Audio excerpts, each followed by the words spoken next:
도로 위에서 일어나는 교통 관련한 이야기들 풀어가고 있는데요. 과실 비율 몇 대 몇 함께 합니다. 오늘은 총 4개의 영상이 준비되어 있습니다. 이 4개의 영상을 통해서 각각 과실 비율이 어떻게 될지 살펴보도록 하겠습니다.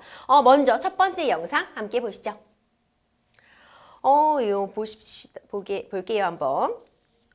이런 경우 진짜 많죠. 저도 운전하면서 항상 겪게 되면서 좀 주의를 하게 되는 그런 상황인데요. 고속도로와 자동차 전용도로의 합류 지점이나 진출입로 부근에서 많이 일어나는 일입니다. 원래 본선 차로를 주행하는 A 차량과 본선 차로에 합류하는 B 차량이 꽝 충돌한 그런 사고입니다. 변호사님, 사실 우리가 운전하다 보면 이렇게 합류 지점에서 사고 발생하는 경우 굉장히 많잖아요. 이런 경우 본선 차로에 있던 차량과 진입하려던 차량 과실 비율 어떻게 될까요?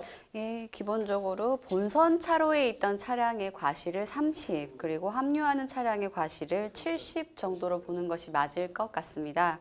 먼저 도로교통법 규정 한번 볼게요. 도로교통법에서는 제65조에서 고속도로 진입 시의 우선순위를 규정을 하고 있습니다.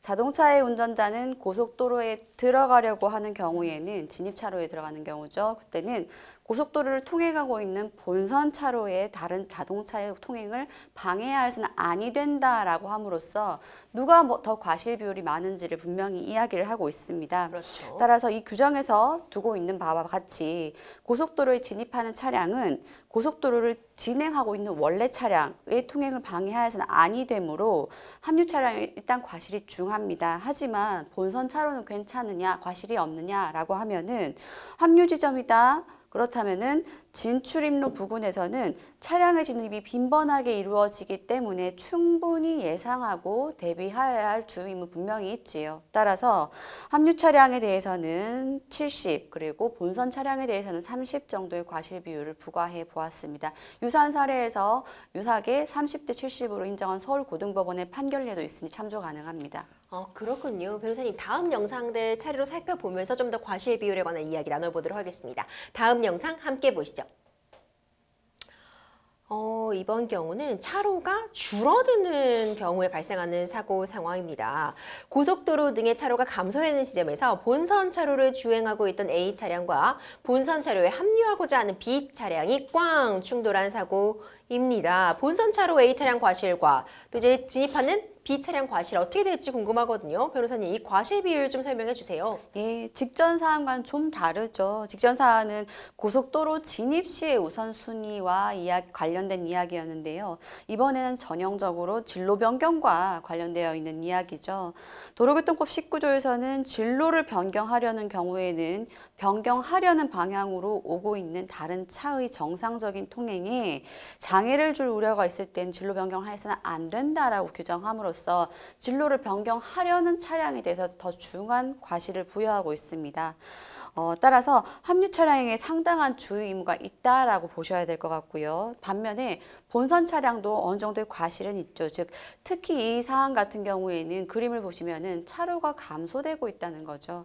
차로가 감소되는 지점이라면은 충분히 감소되는 그 차선의 차량이 진입해 올 것을 예상할 수 있다라고 보셔야 될 것 같고요. 따라서 이 점 감안해서 양 차량의 기본 과실을 본선 차량을 40, 들어오는 차량을 60으로 과실 비율을 정하였습니다.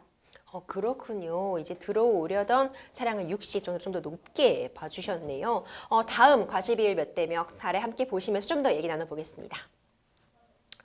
고속도로 등에서 추월차로를 주행하고 있던 A 차량과 이제 주행차로를 주행하다가 추월차로로 진로를 변경하는 시점에 B 차량이 충돌한 사고입니다. 지금 추월차로를 달리던 A 차량의 과실을 20 정도, B 차량의 과실을 80으로 그렇게 본 케이스네요. 이렇게 과실 비율 차이 나는 이유 뭘지 변호사님 좀 설계해 주세요. 예, 지금 보셨다시피 빨간색 A 차량이 가고 있는 이런 1차선 차로를 우리는 추월차로라고 이야기를 하지요. 그리고 나머지 노란색 차량이 가고 있는 이런 차로를 주행차로라고 이야기를 하는데요.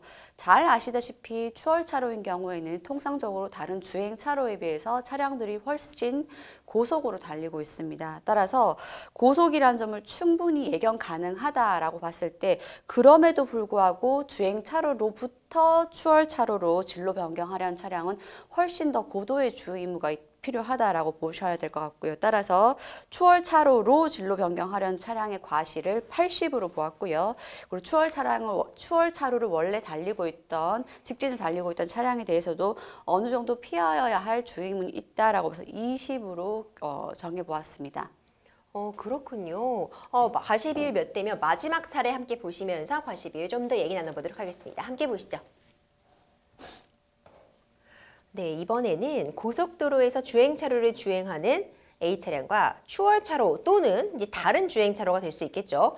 여기서 주행하고 있던 그 A 차량이 주행 중인 주행차로의 진로를 변경하는 B 차량과 충돌한 그런 케이스입니다. 주행차로를 주행하고 있던 A 차량, 또 추월차로 또는 주행차로에서 진로를 변경하던 B 차량의 충돌이라고 할 수 있는데 직진 중인 A 차량의 과실을 30으로 보았고요. 주행차로로 진로를 바꾸려고 하던 B 차량의 과실이 70으로 나왔네요. 왜 이런 과실 비율 나왔을까요? 네, 조금 전과 조금 다른 부분은 지금 현재 추월을 당하는 차로에 있는 차량은 주행 차로에서 가고 있었다라는 점이지요. 따라서 추월 차로 또는 다른 주행 차로로부터 주행 차로로 진로 변경을 들어가려는 사안이라고 보셔야 될 것 같고요. 조금 전에 말씀드렸던 것처럼 도로교통법상의 진로 변경 시의 주의 의무 무조건 적용이 된다고 보셔야 되죠. 하지만 직진 차량인 A 차량, 빨간 차량인 경우에는 후행 차량이다, 뒤에 있었다라는 점을 좀 더 감안을 한다면은 빨간색 A 차량, 뒤에 있었던 차량인 경우에는 좀 과실을 덜하게 보아서 30으로 보았고요. 그 다음에 반대로 진로 변경하려는 노란 차량의 경우에는 70으로 과실을 보았습니다. 그렇군요. 도로 위 교통사고와 관련된 과실 비율을 살펴보는 과실 비율 몇 대면 여기까지 함께 하도록 하겠습니다.